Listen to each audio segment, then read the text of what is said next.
मेरा ये कहना है कि अगर इसकी फिजिबिलिटी अगर समझिए राजस्थान की सरकार ने या छत्तीसगढ़ की सरकार ने या झारखंड की सरकार ने अगर इसकी फिजिबिलिटी वर्कआउट करी है कि हम ओपीएस दे सकते हैं तो उसमें क्या बुरा है। हम देख ही रहे ना, अब ये अर्थव्यवस्था की बात हो रही थी तो मुझे याद आ रहा था कि किस तरह से नोटबंदी हुई और किस तरह से गलत इंप्लीमेंटेशन जीएसटी का हुआ जिससे हमारे देश की अर्थव्यवस्था बिगड़नी शुरू हुई। वहाँ से शुरुआत हुई, अनेक चीज़ें आई। जब आप एनपीए 10 लाख करोड़ के वो माफ़ कर सकते हो या उद्योगपतियों को बड़े बड़े लाखों करोड़ों के लोन दे सकते हो, या फिर आप कोविड के समय में 20 लाख करोड़ का एक स्टिमुलस पैकेज लाते हो जिसमें अधिकतर बड़ी इंडस्ट्री को फायदा होता है, छोटे किसी एमएसएमई को फायदा नहीं होता है या किसी छोटे ट्रेडर को, दुकानदार को फायदा नहीं होता है।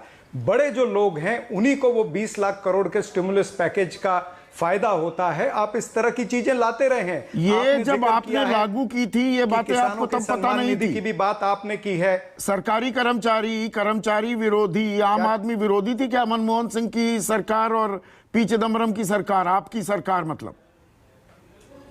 लागू आपने किया था ना? मैं गाजे बाजे के साथ जा रहा हूं। मैं संदीप जी मेरी बात समझिए कि अगर आज की व्यवस्था में अगर राज्य सरकारें कोई फॉर्मूला उन्होंने बनाया है, कोई उन्होंने फ्रेमवर्क बनाया है कि ओपीएस स्कीम इंप्लीमेंटेशन हो सकती है, अगर उसमें कुछ चंद प्रतिशत केंद्र सरकार का हिस्सा अगर केंद्र सरकार उसमें मदद करेगी तो वो ओपीएस स्कीम इंप्लीमेंट हो सकती। तो भारतीय यही देखिए अगले सवाल का आपने आंशिक जवाब दे दिया। चरण सिंह सापरा कि ओल्ड पेंशन से लोगों को पैसे मिले। एक मिनट, जो एनपीएस के जिसने पैसे दे दिए, फर्ज कीजिए कोई 2004 से ही सरकारी नौकरी में आया, वो एनपीएस में पैसे कटवा रहा था, कितने साल हो गए? 18 साल। आपने कहा ओपीएस हमने सोच समझकर लागू की है, कुछ तो फॉर्मूला निकाला होगा। छत्तीसगढ़ ने और राजस्थान ने, सरकार ने लिखित जवाब में लोकसभा में यह जानकारी दी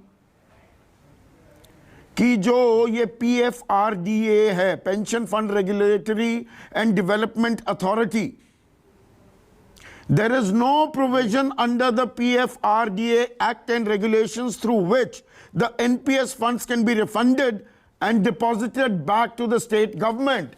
ऐसा कोई प्रावधान ही नहीं है। मैं एक सरकारी कर्मचारी हूं राजस्थान में या छत्तीसगढ़ में, 18 साल से पैसे कटवा रहा हूं, केंद्र के पास वो पैसे पड़े हुए हैं, वो वापस नहीं देंगे।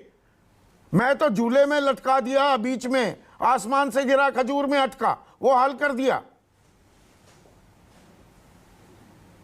नहीं तो प्रावधान अगर नहीं है, बहुत सी चीजों के प्रावधान नहीं होते, बहुत सी स्कीम जो कांग्रेस पार्टी के समय की थी वो इन्होंने बदली भी है। अगर कहीं पर प्रावधान नहीं है तो पार्लियामेंट किस लिए? पार्लियामेंट में चर्चा करके या एक कोई शॉर्ट कमेटी बना करके, विशेषज्ञों की कमेटी बना के, इकोनॉमिस्ट की कमेटी बना करके, आपकी तो भारी भरकम बहुमत है ना संसद में, आगे आप पास करा लेंगे तब ना कोई उसमें से रास्ता निकलेगा। भारी भरकम बहुमत है आपकी, आप निकलवा लेंगे रास्ता। क्या केंद्र सरकार इस पर चर्चा ही नहीं करना चाहती है?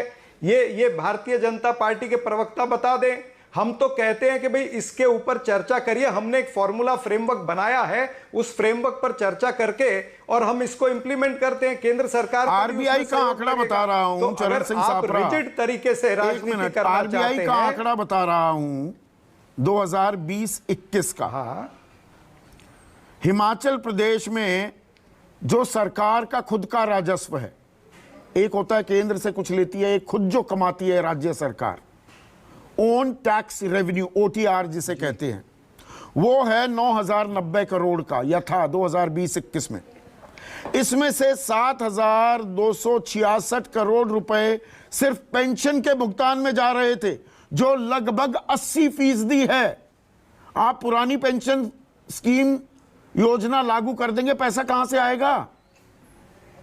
जितना राज्य कमाता है सारा तो पेंशन देने में चला जाएगा और उसमें भी पूरा नहीं पटेगा। मैं वही कह रहा हूं कि राज्य सरकारों को एनपीएस का जो कॉर्पस है वो केंद्र सरकार को शेयर करना पड़ेगा। उसके अलावा जो जिस तरह से छत्तीसगढ़ की सरकार ने निकाला है कि उनका जीएसटी का कॉम्पेंसेशन करीबन 1900 करोड़ का बाकी है, कोल रॉयल्टी अमाउंट जो है 4140 करोड़ का बकाया है। उसी तरह से 1288 करोड़ रुपया केंद्र सरकार से उनको लेना है जो सेंट्रल सिक्योरिटी फोर्सेस पर राज्य सरकार ने खर्च किया है। उसी तरह से 315 करोड़ रुपया उनको लेना है इंडियन डिफेंस फोर्सेस पर जो राज्य सरकार ने खर्च किया है। तो एक मॉड्यूल वर्कआउट हुआ है छत्तीसगढ़ के अंदर कि इस तरह से जो पैसा केंद्र सरकार से हमको आना है विभिन्न हेड्स के अंडर, तो वो पैसा आता है। कब नॉर्मल तेल होगा, कब राधा नाचेगी, कुछ सरकारी कर्मचारी बीच में झूलता रहेगा क्या? रीना